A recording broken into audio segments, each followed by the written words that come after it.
Okay, we basically finished the practical dinner of Rosh Hashanah to move on into Aseret Yemei Tshuva and Yom Kippur, Sukkot, because there's a lot of days that we're not able to learn. Okay, now in Aseret Yemei Tshuva, there's a lot of additions you have to add in the davening and even in the Shmoneh Esrei. Number one, the custom is throughout the Aseret Yemei Tshuva all 10 days, in Shachris, after Yishtabach, before Baruch Hu, we say the Tefillah Shiramalis Mima'amakim Kurasich Hashem. Many places they say pasuk by pasuk. Many places they even open Doron Kodesh. We don't open Doron Kodesh. We don't say it pasuk by pasuk, but it doesn't matter. But the main thing is you say it before Baruch Hu every day of Aseret Yemei Tshuva by Shachris. In addition to that, starting from the night of Rosh Hashanah, you have all the Aseret Yemei Tshuva additions and changes.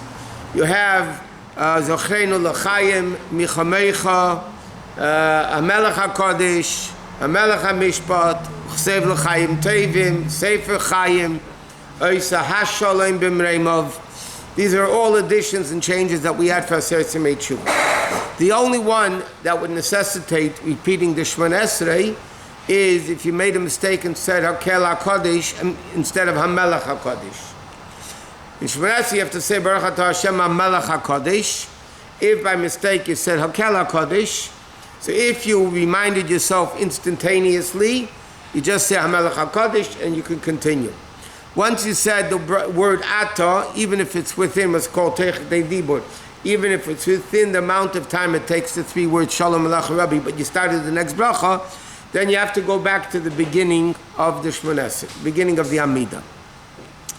Even Hamelech HaMishpat is a big argument in Halacha, do you repeat or not? It says in Shulchan you should do Teres Nedava, meaning a gift offering, but many people don't do that today anyway. So the main thing you have to remember is Hakel HaKodesh. Instead of Hakel HaKodesh, you have to say Hamelech HaKodesh. All those other things, if you forgot them, it doesn't matter, you don't have to repeat the Shmoneh Esrei. Now what's interesting, in davening we say, and in Kaddish, we say Oisa HaSholem B'Mreimov. Not Oisa Sholem, Oisa HaSholem. So the Rebbe brings down that he asked the previous Rebbe, he asked his father-in-law, what's with benching? When you do benching, do you say Oisa HaSholem B'Mreimov, or do you do Oisa Sholem? And the Frierdiker Rebbe told him that in benching you say Oisa Sholem, we don't say Oisa HaSholem.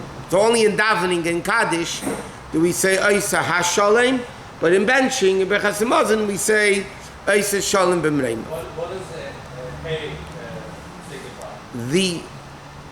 The peace. Simply it means that Oisa Sholem B'Mreimov means one that makes peace in heaven.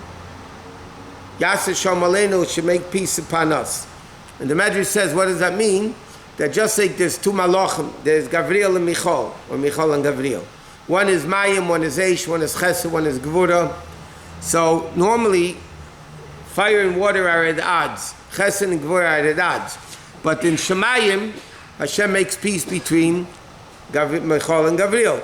So he's saying, Oisa Shalom B'Mreimov, just like you make peace in heaven, you should make peace upon us. So during the davening you say Oisa HaSholem B'Mreimov and Michamecha Zochreinu L'Chaim. And one more thing. Another interesting thing, which Chabad does basically different than most people, and that is when the Chazan repeats the Shmoneh Esrei, you know, everybody, the minig in the world, everybody says out loud Zochreinu L'Chaim and Michamecha, but Chabad custom is those 2 things we don't repeat. Because the Rebbe says they're not a request, they're part of the praising of Hashem in the first 3 brachas. So, and you said it already. So our custom is, when the Chazan is repeating the Shmoneh Esrei, we don't say out loud, the people, Zochreinu L'Chaim and Michamecha. Uchsev L'Chaim Tevim, Uv Sefer Chaim Bracha V'Sholem, that everybody says out loud, you know, before the Chazan, then the Chazan repeats it. What? What if we are in doubt, we said that? If you're in doubt, if you said Hakel HaKodesh or Hamelech HaKodesh, so the rule is, when you're in doubt, we assume that you said what you're accustomed to doing. Now, there is a concept that after 30 days, or really 92 tefillas, then you are used to the new style.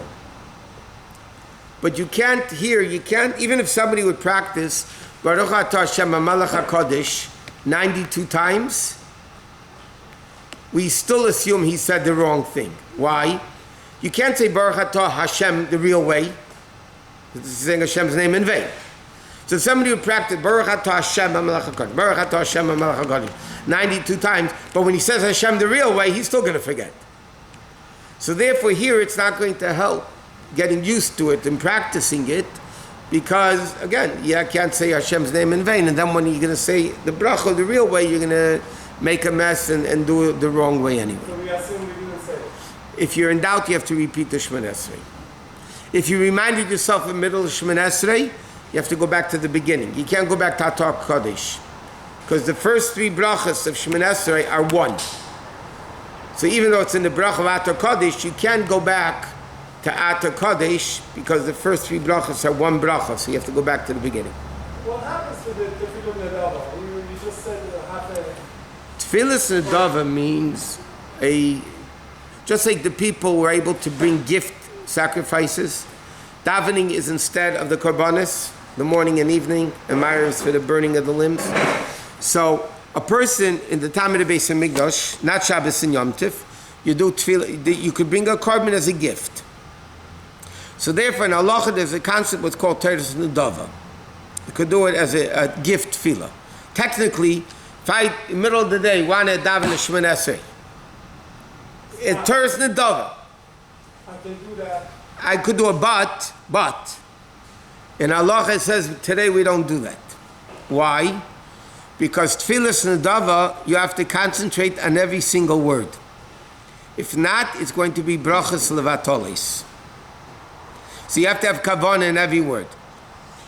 Get the picture? It ain't happening. So therefore it says in Halacha, you don't daven Teres Nedava. You don't daven Teres Nedava on Shabbos and Yom Tov, because Shabbos and Yom Tov you weren't allowed to bring the additional korbanos, only the mandatory ones. So you didn't bring in a Nedava on Shabbos or Yom Tov, so a person is not allowed to daven Teres Nedava on Shabbos and Yom Tov.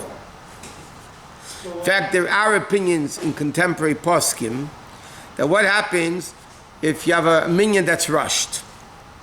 You know, half the minyan's out already in the middle of... I'm familiar with that. yeah, you know that. So now, what happens, there are poskim that want to say, we will do that, and for the reason I just said. There are poskim that hold, what happens if you have 6 people to daven Shemoneh Esrei? Okay, so you can repeat the chazar. You repeat the chazar. But you need 9 answerers. You need 9 people answering. The problem is people are running, they're already out the door. So what are you going to do? You're going to wait for all the guys that take 30 minutes to daven Shemoneh Esrei? I mean, you're going to have a problem with a minyan. So some poskim want to say the chazan should start the chazara as Tefillas Nedava. That's what a lot of poskim write today, but realistically speaking, again, then you have to have a lot of kavanah. It's not such a simple thing to do. So you have to figure out a way to get people to daven quicker. What if you start? Maybe you could do it on Zoom. What? Maybe you could Somewhat related, do we do a fish head on the meal of Rosh Hashanah? Yeah, I don't remember. I didn't say that, right? Yeah, you're supposed to have a fish. Well, in Shulchan Aruch it says like this: you're supposed to eat preferably the head of a ram, but you're not getting that today here, not in America. So you should eat at least the head of a fish. Tongue is not. Some people, the Sfardim have a minig of eating tongue. The Ashkenazim don't have that minig. But Sfardim have a minig of eating tongue. One of the reasons for that is because it's from the head. We should be a head and not a tail. Yeah, there's... You don't have to eat the whole head. It depends how much you like it. Okay, so that's with the davening what's added in Aser Simei Tshuva. Okay. The day after Rosh Hashanah, this year again, Rosh Hashanah is Tuesday and Wednesday. So Thursday is a fast day called Tzom Gedalia. What happened? The head of the Jewish people, his name was Gedalia, and he was killed by the Romans, and a lot of complicated decrees happened because of his death. So therefore the Chachamim instituted a fast called Tzom Gedalia. Halachically, because there are opinions in halacha, it's a machlekes. Was Gedalia killed the 3rd of Tishrei? Or was Gedalia actually killed the 2nd of Tishrei? The 2nd day of Rosh Hashanah, but he pushed it off for the 3rd day. Which makes it even halacha even easier. But the bottom line is, same Gedalia halachically is an easier fast than most of the other fasts because it's not actually mentioned in Tanakh at all. But, so there's an interesting shaila in halacha. A week after Tzom Gedalia is Yom Kippur, right? This year, Tzom Gedalia is Thursday, the following Thursday is Yom Kippur. So now the question in halacha is like this. For whatever reason it is, a person elderly, sick, whatever the situation is, it's either fasting one or the next. I can't fast both days. Tzom Gedalia and Yom Kippur. I can't, it's too hard for me to fast both days. So, there's two ways of looking at it. Some opinions in halacha say you fast Tzom Gedalia. Why? Right now is Tzom Gedalia. Now you're healthy, you can fast. You have to fast. A week later, Yom Kippur, you might not be able, but that's not, so you worry about that later. If you're not able to, then you're not able to. Other opinions say no. Forget Tzom Gedalia and fast in Yom Kippur, because Yom Kippur is biblical. It's a very severe, strict fast. So there's a whole machlekes in halacha. What would you do? Do you fast Tzom Gedalia instead of Yom Kippur? Yom Kippur. So the practical halacha, what the minhag is in the world today, is if you know you're not going to be able to fast Yom Kippur, then you don't fast Tzom Gedalia. So Yom Kippur is more important, even though technically you should look at the now rather than the later. But Lepel, because of the severity and strictness of Yom Kippur, the halacha, practical halacha today is in most poskim rule that you say you don't fast Tzom Gedalia, you fast Yom Kippur. All right, I was reading, it says some fast Erev Rosh Hashanah. You still have that custom? Do we have that custom? It says here in the Chabad. Some people have a minhag of fasting Erev Rosh Hashanah. I didn't want to mention this other din, which is another interesting din. We learned, if you remember, we were learning the din of benching. We learned that on Yom Tif, if you forget Yala v'Yavai, you have to repeat the benching. Remember, there's a tshuva Rabbi Kiveger that women are not obligated to eat Yom Tif meal, so women don't, but we don't pass like that Rabbi Kiveger. Bottom line is, man or woman forget Yala v'Yavai in benching on Yom Tif, you have to repeat the benching, because you have an obligation to eat bread. The halacha is, the Alter Rebbe brings it down in Shulchan Aruch and Siddur, the din is, if somebody forgot Yala v'Yavai Rosh Hashanah day, not at night, the Rosh Hashanah day, you don't have to repeat the benching. Why? It says in halacha, because many people had a custom of fasting the first day of Rosh Hashanah by day. It's such a minhag. Some people have a minhag of fasting Erev Rosh Hashanah. See, in our circles, when we used to go to the oil, or when you go to the oil, you don't eat anyway. You just drink. You don't eat anyway, so you end up fasting. But it is brought down, but it's not our custom to fast. No. Not the Erev and not on the day of Rosh Hashanah. No, none of the above. Some people have a minhag, they don't eat before Tkiyah Shofar, some drink, some don't drink. But after dawn, there is a concept in halacha not to eat or drink, unless if a person won't be able to daven and do anything like that. Okay, as far as... Okay, let's finish. Machachina so meister mein mach we bei mein kim shvla gaut teder we gaan aan kasje met dat ik de woche zak so